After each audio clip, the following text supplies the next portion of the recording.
Okay, game. Balik tayo sa sa pagka-cast ng mga natitirang replay. So, ano to, PH2V2 semifinals. Balik tayo sa Team Eagers versus Team Cookies. May bisita kasi ako fit dumating, kaya inulit yung stream, sorry. Anyway, so, yan. So, game 1. So, pumasok sa laro yung Team Cookies nang wala pa silang talo. Tapos actually tinalo na nila si si Team Eagers din sa group stages. So tingnan natin ngayon kung paano sila maglalaro. So sa Team Cuties is si Cuties Porcelana sa upper left corner. So siya, random Zerg, random si Cuties Porcelana.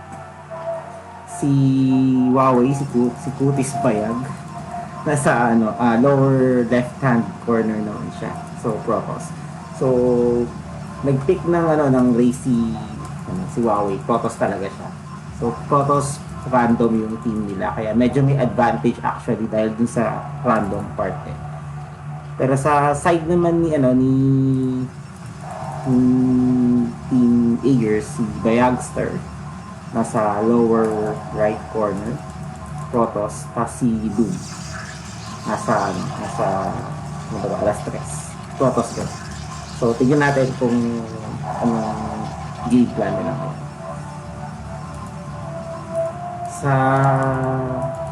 Based sa build order niya ni Porcelana, mukhang 9 lang gagawin niya.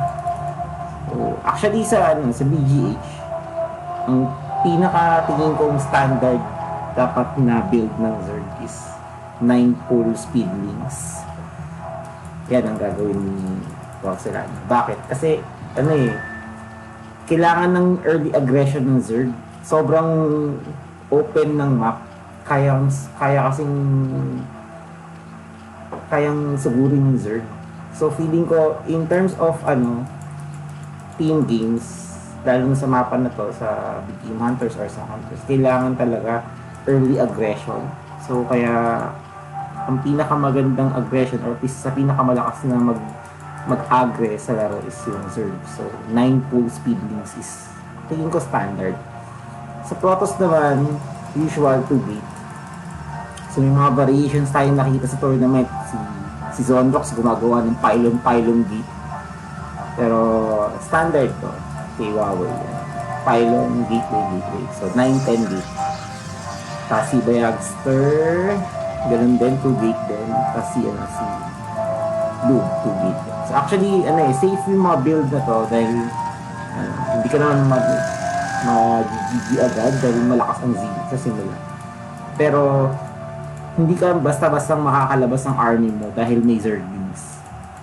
Yung threat ng speed links ang pinaka gamit na gamit sa early game ng Big Age. So hanggang 4 minutes, 5 minutes effective yan. Pero after that, siguro hindi na effective. So, yun natin. So, mas count na nila itong alas 3, si Dude. So, pagtatry lang mag-poke si Porcelana. Kaso, ito yung crucial siguro sa game na to. Kailangan hindi mamatay yung Zerglings. Kasi sinacrifice mo yung economy mo para magkaroon ng army. So, kailangan hindi siya basta-bastang maubos. Kasi pag naubos yung Zerglings, ang lakas ng Zilot eh. So, yan, cannon lang. Dapat gawin. Kailangan mag-take off ng units.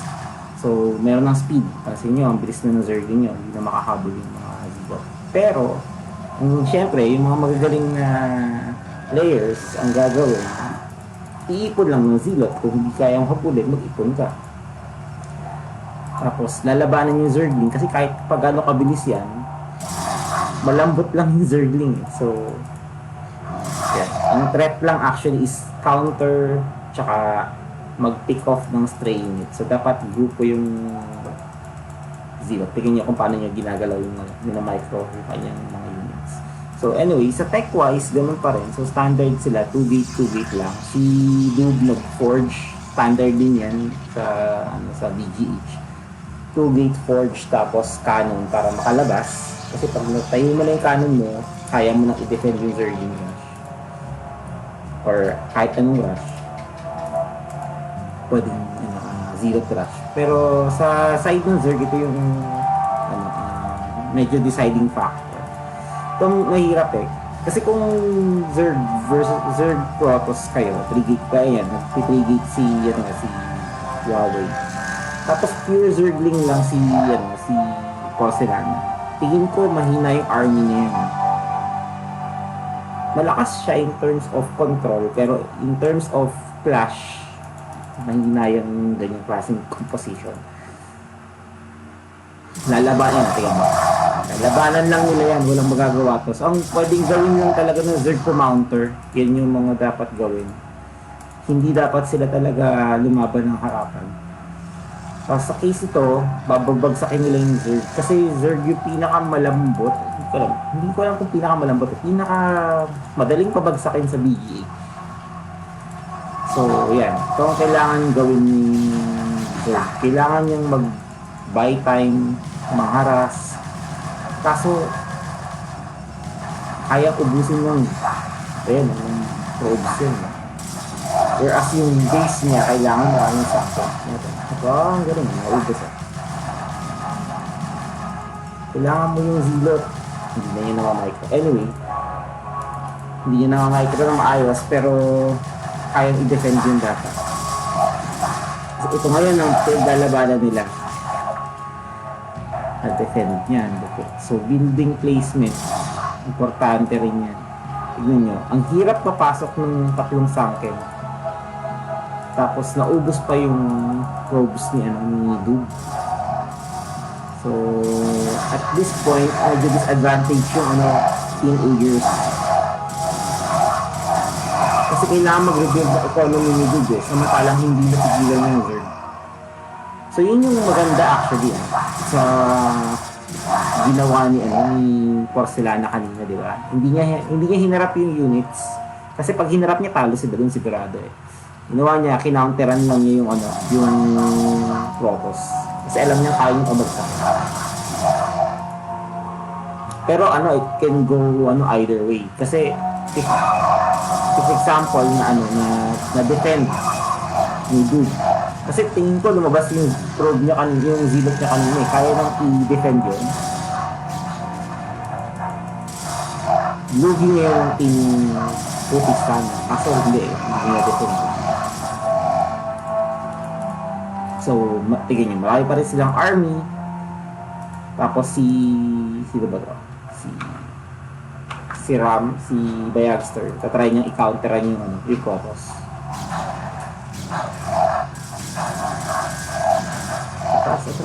Atras yan. Pero feeling ko, mahirap mabagsak yung Protoss, lalo na sa BGH. Kasi default sa build order nilang cannon.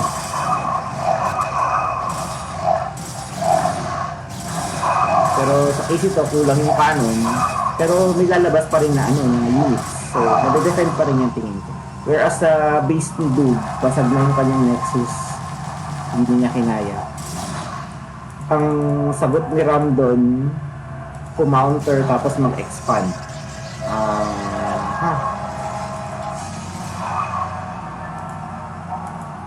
Ito ang problema. So, sa game 1 natin, kasi 2v2 yung game, di ba? Tapos, bumagsak si Dub. Ang problema na nakikita natin is 2v1 na ang laro. Kanina 2v2, ngayon 2v1. Tapos, wala nang units yan, di ba? Tapos, wala rin, meron siyang pera. Pwede siyang mag-build ng Nexus. Pero ang ginawa ni Ram, nag-expand siya. So, actually tama to. Kailangan greedy yung Protoss eh. Yan ang nila eh. Yung mga greedy race, Protoss, tsaka Zerg. Yan. Kailangan greedy sila eh. Kung kaya nila mag-expand sila. Pag hindi sila naka-expand, madaling pigilan yung Protoss eh. Tsaka Zerg. So, try nilang basagin 2v1. FF sa canon. FF sa canon. FF lang yung canon. Dapat yung Dragoons, FF yung canon. Kasi yung canon, hindi naman gagalaw yun eh. Yung mga ano, itong mga Dragoons na to, kung itong i-FF mo, aatas lang yun eh. Dapat basagin talaga yung canon. So, na-hold yung attack. Medyo okay. And with that, anong ginagawa niya? Nag-effect na siya sa Templar. Tapos, upgraded na, level 1 na pala yung, 1 attack na yung Protoss. 1 attack na si Ram. Samantalang sa kalaban, wala pang upgrades, no? Wala pang upgrades. Pero ito ang delikado. Actually, ito ang delikado. Si Porcelana, tingnan nyo, nag-ano siya, nag-hydra risk na siya. Tapos nag-spire siya ng sabay. Delikado to in the sense na, kasi 2v1 yung game. Pag 2v1, forced ka mag-defend. Tapos, kapag forced ka mag-defend, syempre yung Zerg, mag-expand lang ng mag-expand. Yun yung pinaka nakakainis na, na pwedeng mangyari. Maging out of control yung Zerg. Pag sobrang daming expansion ng Zerg, actually kahit 2-3 expansion lang, mahirap nang pigilan yun eh. Tapos nagre-rebuild na economy si Dube, pero matatagalan pa to bago makabawi. Tapos na-scout ka. Yun lang. Pag na-scout to, babagsak na naman si Dube sigurado. In terms of army, syempre maraming army yung Team Cuties as of now. Pero in terms of unit counts, parehas lang ng unit count si Bayagster tsaka si Wowie. Si Cuties Bayag. Bayagster tsaka Cuties Bayag. So, ito yung pinaka-ayaw ni Jonas eh. Hindi siya mahilig sa mga Dragoons eh. Pero actually maganda yung Dragoons pag sobrang dami, kagaya nito. Pero kung konti-konti, madaling pabagsak. So, ito na yung sasabi ko kanina. Makita ng Overlord, nabasagin na. Yun yung problem eh, actually. Kapag bumagsak ka sa 2v1, ay sa 2v2, medyo mahirap bumangon. Unless mag-nexus ka sa base ng kakampi mo or sa expansion niya. Pero, wala. Nakalabas. Kaso, may obs na eh. So, actually, wala nang gagawin yung Dark Templar. Pero hindi ko napansin yung drop. 1, 2, 3, 4, 5, 6, 7, 8, 4, 5, 8 gateways. Tapos, natapos na yung upgrade nyo. So, wala pang upgrade to.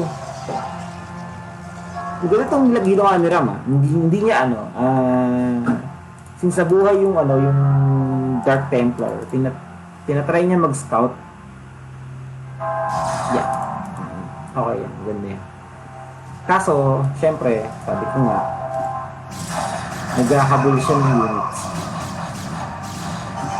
Yun lang, may High Templar. Hindi, mahirap basagin yung base ng Protoss pag may High Templar. Tingin ko hindi na basta-basta kayang pakihil. Tapos upgraded na 1-1-1-1. Whereas yung Team Cuties wala pang upgrade. Uy, sneak. Ubus ang drones mo dyan.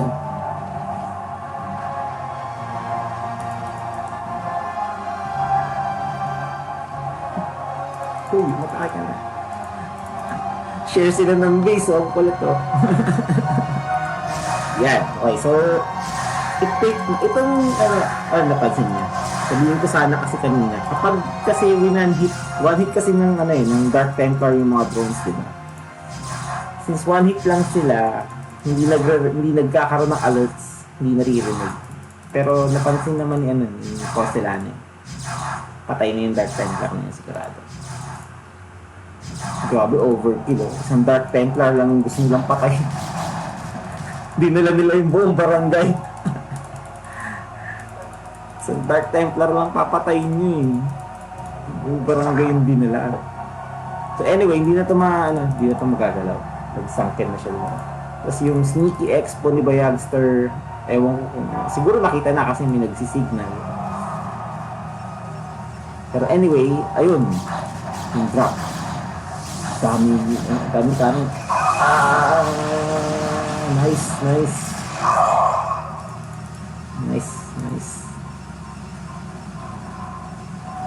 Kaya maganda maglagay ng zilot dun sa shuttle. Kasi pag dinrap mo yung zilot yung aatakihin ng AI. So anyway, nakapatay siya ng napakaraming probe. Tapos tinatry niya ngayon lumabas. Yan, tama yan. Pero feeling ko hindi pa rin kaya ni Bayagster eh. Kasi ang daming army eh. Storm ang magkaya lang. Hindi pala madaming army. Madayo pala siya. Yun ang malakas sa Storm eh. Storm na tapos upgraded ko. 2 damage, 1 attack, 1 shield, plus 2 damage. Yan. Ito ang mahirap. Actually, unang mahirap na part makalabas eh. Ang second na mahirap i-decide sino aatakihin mo. So, ang instinct is atakihin yung Zerg player. Actually, hindi instinct ko. Pero parang sa game na to, maganda kung inatakin si Huawei.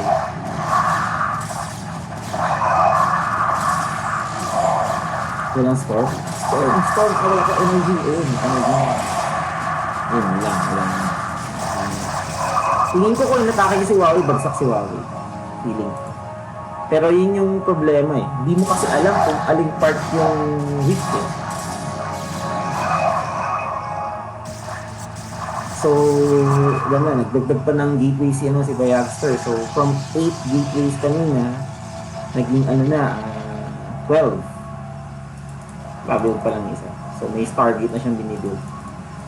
And, army-wise, 2-2-2-2, sabi. Hirap yan. Upgraded na Protoss. So, tama, ito dapat inatake niya talaga simula. Kasi upgraded eh. Yung mga upgraded na units, parang wala na tong photon cannon, madali na patayin.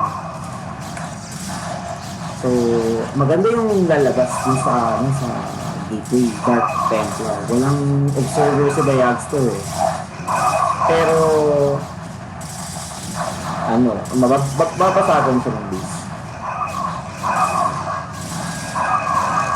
So, pakilabas ng market. So, at least defend niya yun. Pero, feeling ko, kaya basagin niya. Ay, hindi pala. Pero may storms eh. Grabe. 11 plus yung mga high points. 12, 13.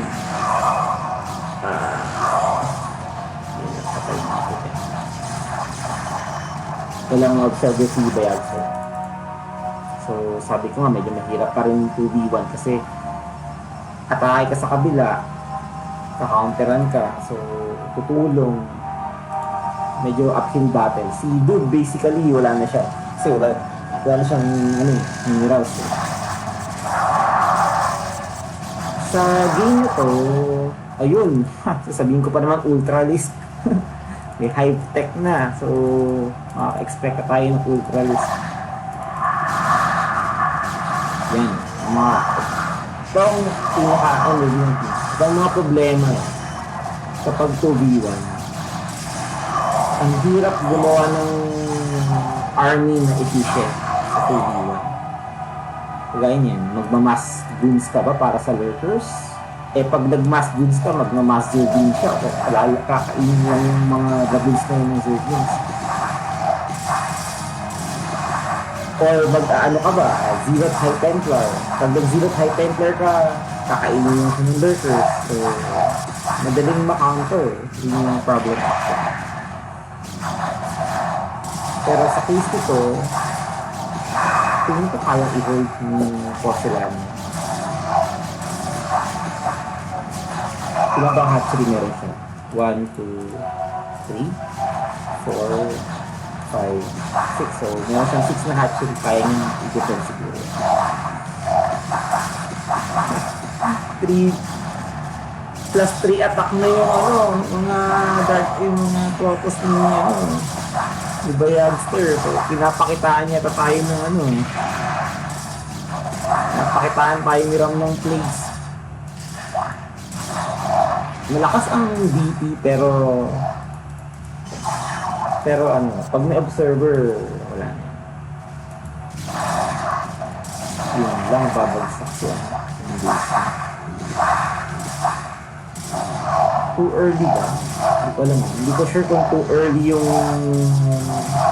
Ultra List. Dapat ba nagtao muna siya marami? Or kulang siya sa upgrade? Kasi malakas yung malakas yung army ng Zerg actually dahil marami siya lagi, pero sino to si Dude? Sige natin. Hindi, wala nang pera si Dude, si Ram. So, expand pa si Bayag. So,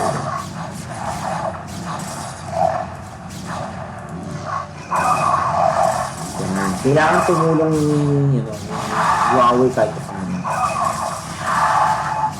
Hindi maganda. Dapat maganda yung attack nila doon. Yung microphone lang sila kaya so yeah, medyo babagsak ito. Walong dragon. Babagsak na yung road. Pero habang dinedelay ng Bayamster, gumagawa siya sa sa dosing gateway. So arbiter tribunal. Tapos nawala yung lurker contain. Tingin ko hindi dapat nag-rush ng carriers yan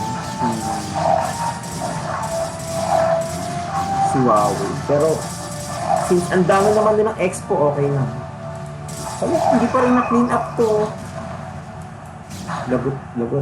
Ayun na yun ang mga red. Makikita. So hindi na problem. Tingin ko hindi maganda yung rush ng carrier, pero wala, advantage sila eh. Parang mas marami silang option kasi dun sa Team Aegis. Yun lang.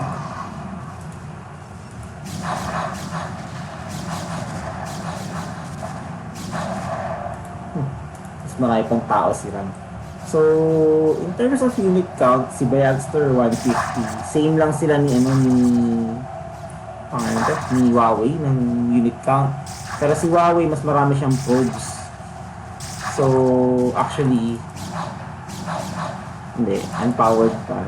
Tsaka gumagawa siya ng carrier. Kaya mas maraming army-wise, mas marami si Bayagster. So, ayan na yung mga elepante. Ano ba yan? Elepante, baka. Uy. Kaya. Kailangan niya ng army pa. Hindi siya naging ng gas. Hindi siya naging ng gas. Galing naman. Grabe oh. 333 maxed out ground army ng Protoss. Malakas yan. Hindi nila kinaya. Grabe. Nagpanaling upgrades eh. Wala kasing upgrade yung tao ni Huawei eh. Kaya kaya siyang lamangan sa engagement ni Ram. Tapos si Porcelana medyo hindi naka-set up dahil na-atake siya eh.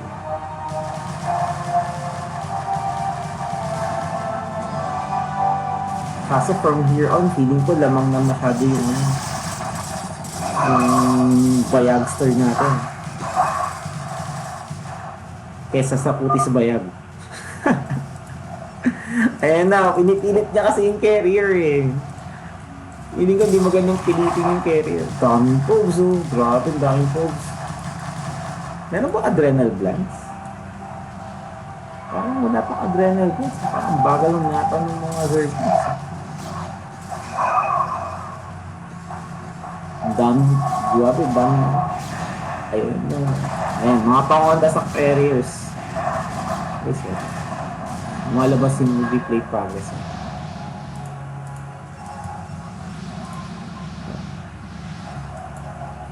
So, anong sagot? Anong sagot? Mukhang mukhang alam na natin mangyayari. Sorry. Dahil sa replay progress. Nakalusot eh.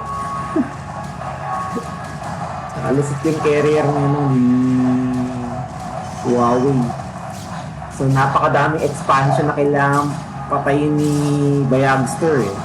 Tingnan mo, inatake niya alas 12, bumagsak. Inatake niya yung alas 9, bumagsak. Inatake niya yung alauna, bumagsak.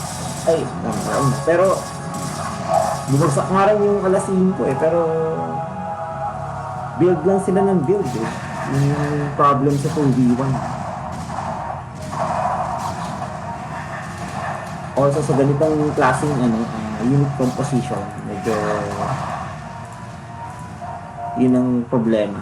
Unit composition talaga.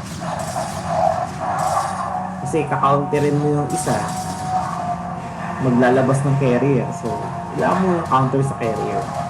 At tama yung arbiter kanina, kaya lang walang stasis eh.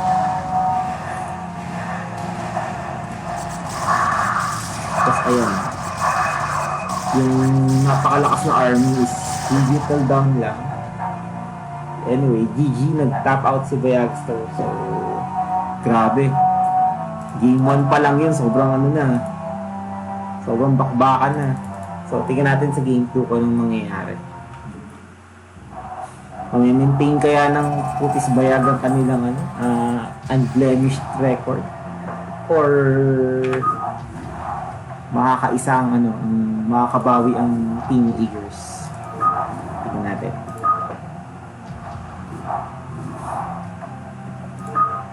Game 2.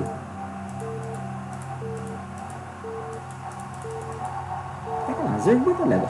Ewan ko, ilan po random si Porcelano.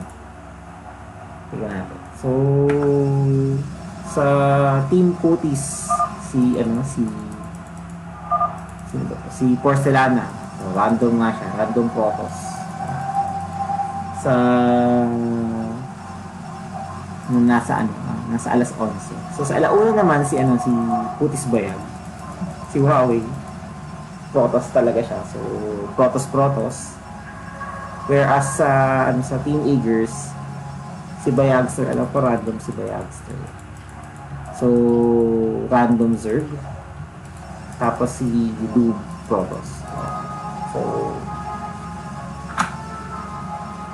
papakitaan tayo ni Ram kung paano mag-surge sa BGH. So in terms of position, mas maganda yung position ng Team Eagers compared sa Team Putis. Pero Protoss kasi sila, so okay lang yun. Protoss sila ay madaling mag-defend yung Protoss eh. So gagawin ni Dude kumukuha siya ng playbook kay Boy Bagsik. Kumukuha siya ng playbook kay Boy Bagsik. Anong gagawin niya ni Ram? 4 hatch before pool. So, alam ko ginawa na nila to nung may game sila na ganito eh. Team Eagers versus Team Bura. Ginawa ni Ram 3 hatch before pool.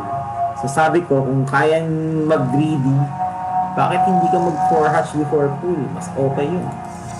Tignan natin kung anong gagawin nila. So, ayan. So, pylon forge. Pero ingat ingat kayo sa mga cannon rushers, sa mga nag-defend ng ganyan. Kasi pwede kayong makanunan eh. Nagkakanon kayo sa choke, kakanunan kayo sa base. So, pwedeng mangyari yan. Lalo na to, tingnan mo, wala namang army si Zerg, di ba? Wala siyang Zergling eh. Kung garapal yung Protoss, magtatayo ng pylon dito, pylon, tapos magtatayo ng cannon. So, mauuna pang matayo yung cannon niya bago yung cannon mo. Anyway, hindi mangyayari yung sinabi ko kasi 2 gate siya. Tapos 2 gate din to. Tingin ko kung ganyan, dapat kinakancel na yung isang gateway. Sayang. Or tech. Pwede rin. So, si Porcelana nag-text sa cybernetics. Whereas si Huawei, ganun pa rin siya. So, tao-tao pa rin siya. Si si Dube naman, kailangan niya magdagdag pa ng kanan. So, hindi kailangan pa niya magdagdag ng kanan. Kasi kung kung Protoss Zerg, okay lang siguro konti, ewan. Pero Protoss yun, mga batong units yun eh. So, ito lalabas dito, Dragon no. Paano mo pipigilan yan? Kailangan mo ng maraming kanan. So, ayan na. 2 hatch pull si Bialstar. So, feeling ko pag numuta siya, feeling ko yun. Pero, actually maraming pwedeng gawin. Pero isang option is muta. So, early gas kasi kaya tingin ko mag-muta siya. Upgrade siya ng Zergling speed. Baka tao-tao to. 3 gate. 2 gate. Stargate. 2 gate Stargate. Si Boob. Baka pa. 1 gate cannon. So, ito, nag-scout lang yung mga Zergling ni Ram. Tinitignan niya ko nung ginagawa ng mga kalaban. So, 4 hatch Zerglings. Ganun ba gagawin niya? 4 hatchlings. Hindi effective yun. Ginawa ko na yun eh. Hindi effective yung 4 hatch Zerglings. Kahit nga 6 hatch Zerglings, hindi gumana eh. Kasi ang reason kaya hindi ko napagana yun, may high templar tsaka may Archon. So siguro, since nag-expand si Porcelana, okay lang. Tapos, pero hindi ko sure. Tingin ko mahina yung 4 hatch Zerglings sa Protoss. Yun lang. Out of position ko. Out of position niya. Nilalabanan niya.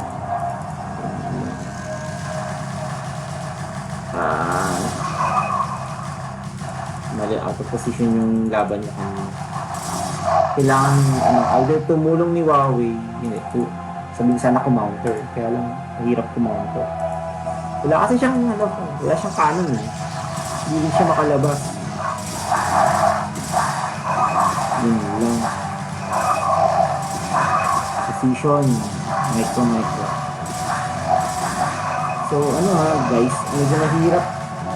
Madaling sabihin sa atin kasi server lang tayo, pero mawala ng replay. Pero mahirap lumaban sa Zergling. Kasi minsan parang ang weak ng Zergling, minsan parang ang weak ng Zergling, minsan parang ang lakas depende sa gumagamit. So nakakailang to overload, overload mo.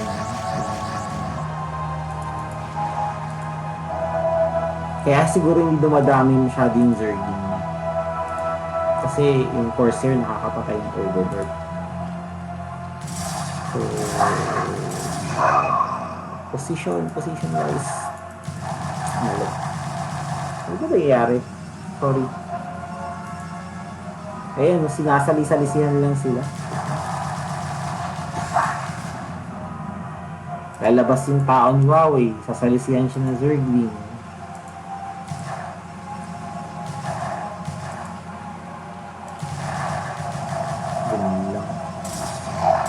Kaya nilalamo kayo ng Zerglings.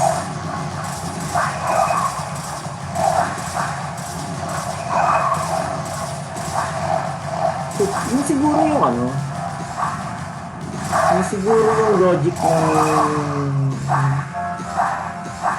ng Team Bacolod. Kaya mas magandang kanonan yung...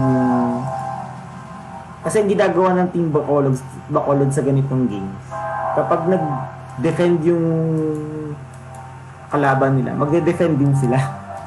So magkakanon din sila. So yun siguro yung logic nun para madaling makalabas sa map. So kagaya nito, nangyayari, lalabas si Putis Bayag, si Huawei, lalabas siya.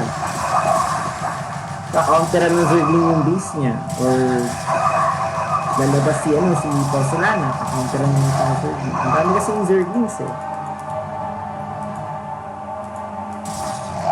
Pero feeling ko yung expansion na, yung mali. Dapat hindi nag-expand agad si Porcelana. Kasi wala siyang canon. Ayun, hindi niya ma-defend.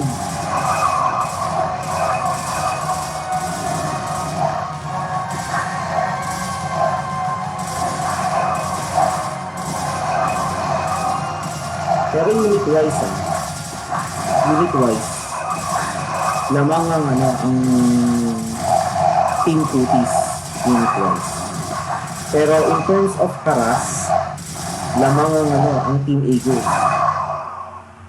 Kasi tignan nyo, yung sa probe na lang ni Huawei, ang daming namatay na probe na So habang nangyayari yan, si Dude magki-carrier na. Ay, hindi. Hindi, sorry. Hindi ko na siya nag-carrier. Kala ko mag-carrier na siya. Nagkatao-tao rin siya. So, yan ang mga problema ng Team Putis na yun. Tamang mag-tech eh. Tingin ko tama yung tech. Kaya lang ang problem, tech expand eh. Dapat tech tapos yun. Tinry dapat nilang basagin to. Kaya nilang basagin to, tingin ko. Pero since hindi nagagalaw si Dude, so hindi ko alam kung ba't nagmamask corsair siya.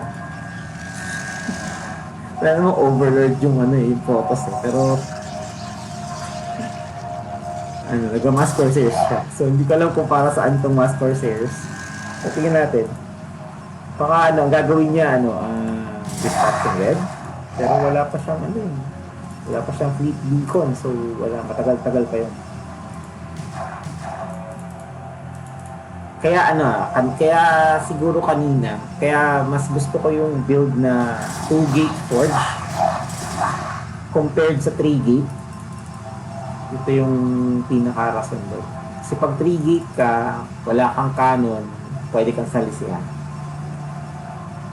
Dami kang units, pero pwede kang masalisihan. Lalo na speed wings. Pwede kang ma-GG yung workers. Pero yung build ni Porcelana, scouts. Para saan?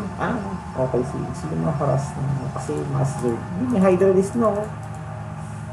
Yan na, magsishift na si Bayagsters from Zergling to Hydra. Tingin ko sa game na to, lamang ang Team Eagles. Una, lamang sila sa expansion. Kasi, dahil sa ginawa ni Dude. Ikalawa, effective yung harass ni Bayagster kanina. So, maraming namatay na probes. Tapos, ikatlo, hindi nagagalaw si Dude. So, although pwede siyang river drop, mas mamamatay to, pero walang ganun eh. Kasi nga naharas sila. So, sobrang laking bagay yung yung haras. Tapos, hindi ko alam bakit scout. Anong gusto nilang gawin? Hindi naman sila lamang eh. Kung lamang sila, okay lang yan eh. Hindi naman sila lamang eh. Paano mananalo yung scout sa army? Pag nag-mass hydra na, ayan hindi nila nire-respeto yung Zerg. Wala mo irespeto yan, lalamunin kayo ng units.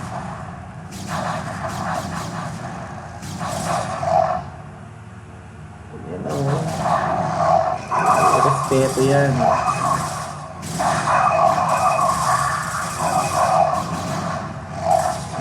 Hindi pa ngayon. Hindi pa daw ngayon, sabi nila.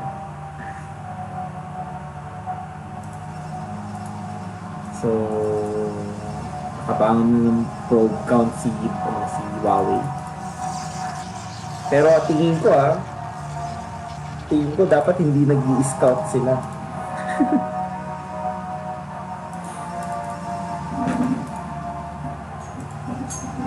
So, ayan. Naggamas, ganun talaga yung build niya. Kasi siya, mag-carrier siya. So, hindi ko alam ba't may anim na sorry, so, pinatry nila lumabas. Hindi ba sinasabi ko respeto mo yan. Itong tatlong to, walang silbi yan. Ayan, 1-1 yung Zerg. Ang lakas pa na yung mag-upgrade ni Ram. May respeto yung Zerg. Hindi pwedeng maggaganito ka. Hindi naman sila lamang masyado para mag-scout. Hindi ko talaga gusto yung scout. Parang tingin ko kasi ang gagawin niyan pag naglagay sila ng dalawang cannon or naglagay ng di ko ang gagawin yung babagsak yung kampi mo dahil nag-scout ka. Oh no. Ayan, makakaras ka ng ganyan pero babagsak yung kampi mo 2v1.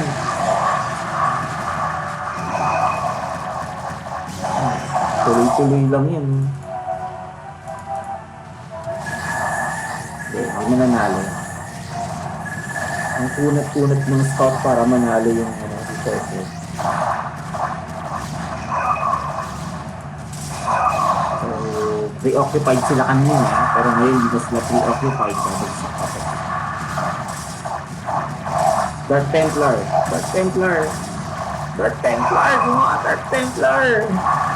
Wala. Dark Templar. Hindi mo observer yung pala. Wala silbi. So anyway, yan. Yung problema ng scout.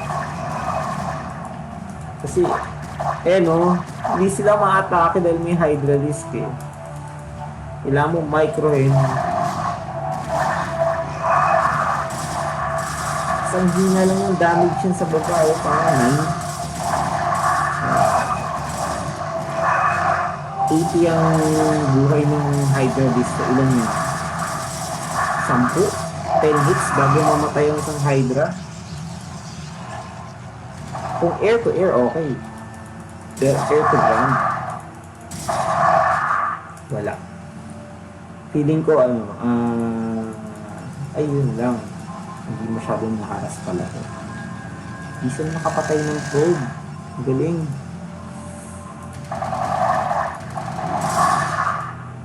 Talaga. Hindi na nire-respeto yung Zerg. Yung bilis-bilis kayang dumami niyan. Ayan na. Hello. 1, 2, 3, 4, 5. 5 hatch na. Tapos, upgraded yung carapace level 2. Kailangan lang nila na observer or overlord. Babagsak talaga yung isang protoss. Kulang tong 6 na kanin para pigilan niya. Ayan na.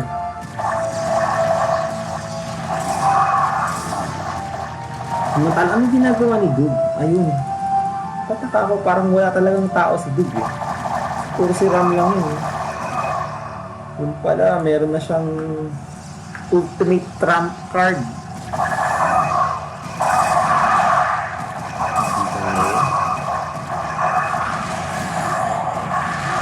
Actually, may observer yung purpose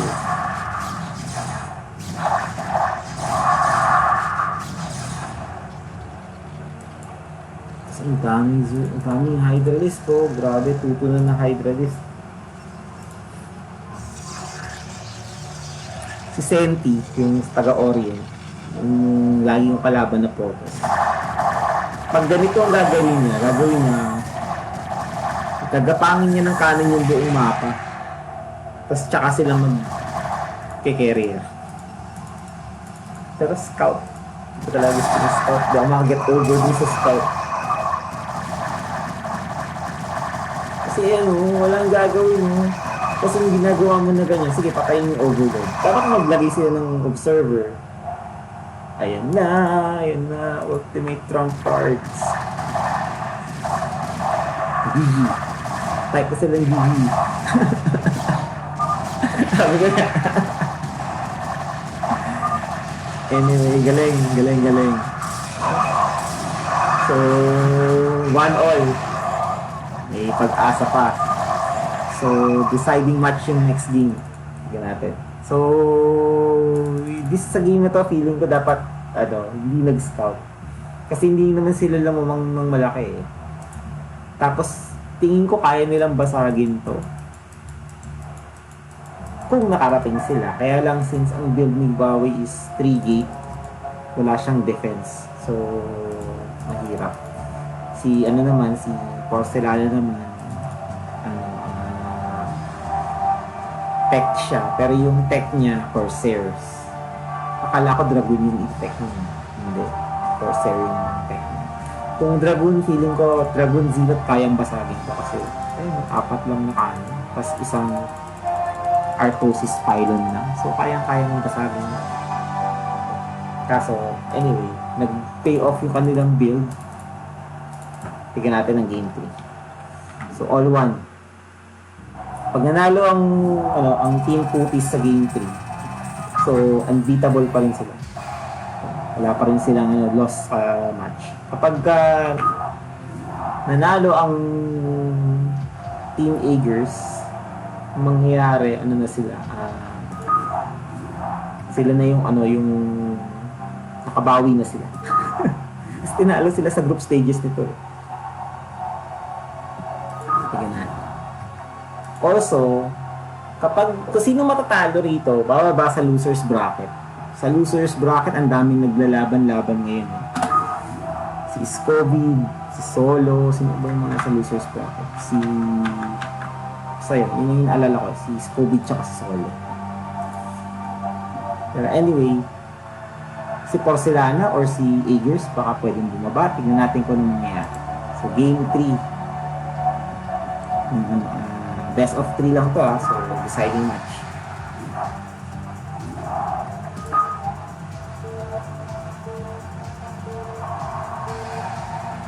Grabe.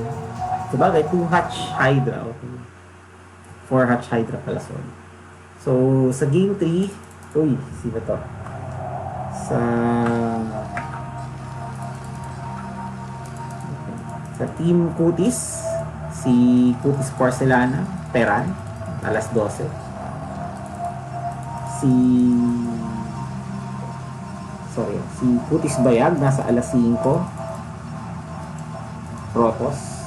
Tapos sa Team Aegers, si Bayagster, Protoss, si Dub, Protoss. So, Protoss versus Protoss Peran.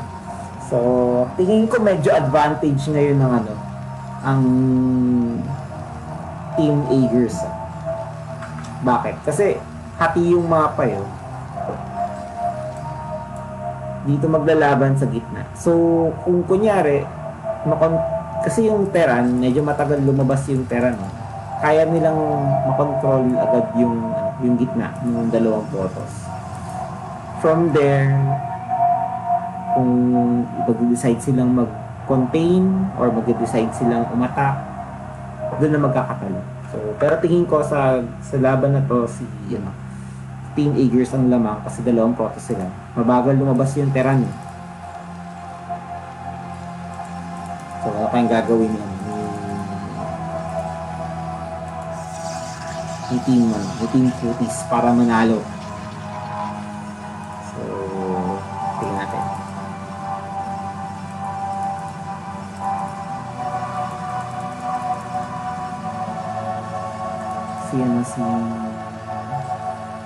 Si Porcelana walang wall. So Bio Force ang gagawin niya sigurado. Pangit lang ng pwesto. Iikot yung SCV dito sa geyser. So paano mo pangit ng pwesto ng supply? Baka dito siya sa kabila mag-build kung gano'n. So anyway, matagal pa naman yung bigyan natin kung mangyayari. So 2 racks. 2 gate si Bayagster to din. Tama.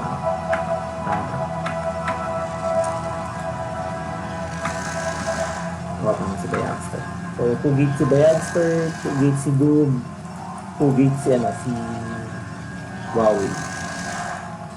Tapos, ayaw magpa-cannon dash. Actually, mahirap i-cannon dash yung pero kasi yung range na rin kayang patayin yung cannon. So anyway, ayun. Pangit yung supply. Ang nakakainis lang dito, pag nagkamali, ayan na sa loob papasok. Pag hindi ko napunta yung SCV, matatrap. Ayun, hindi. Napansin. So, okay lang. Ayun pa, mahirap na, ayun na. Sino to? Sino umatake? So,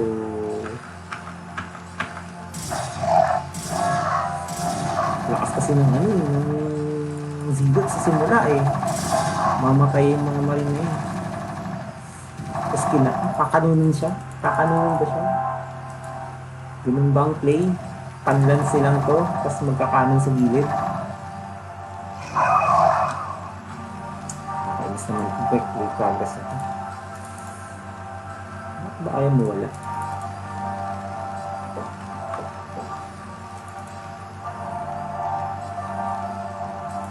Kakampi pala yan.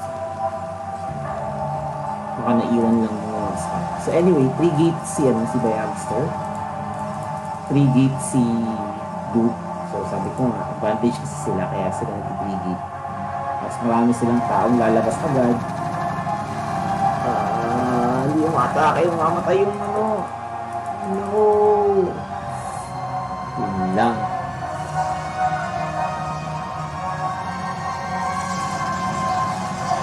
Bunker. Ba't yan? Dun sa mismong Nexus.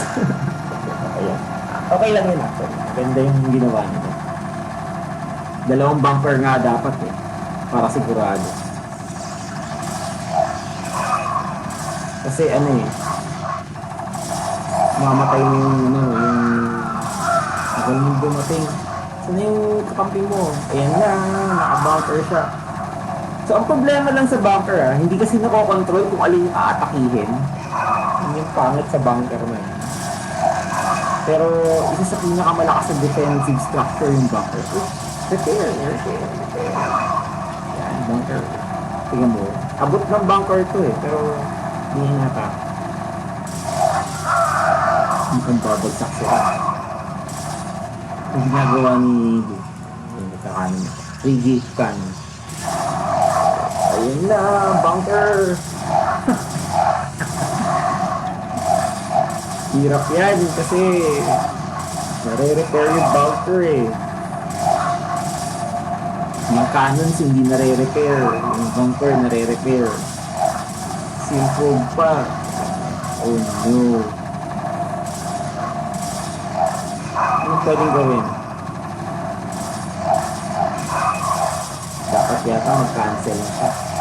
Dapat bahay na ito. Tama, diba? Si Bayagster ito, diba? Ito 2v1 ngayon ni Dub sila. So, kapag ginagawa nila to, anong ginagawa ng Terran? So, Bioforce. So, hindi na nilabanan. Dapat nilabanan ng Dub ng 2v1. Kaya niya yan. So, anyway, that wraps up yung game.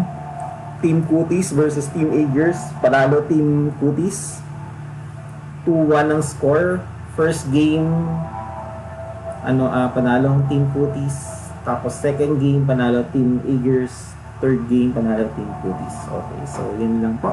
So, next time ulit yung mga ibang gameplays. So, sa bracket natin, pasok na sa finals ang Team Cuties. Wala pa silang talo. Wala pa silang talo. Sa losers bracket, maglalaban is Pony, Aegers, tsaka Team Squad. So, kung sinong makawala dun sa group na yon, silang lalaban kay Team Cuties. So, second time na tinalo na ng Team Cuties yung Team Aegers. So, yun lang po. Salamat. Magandang umaga.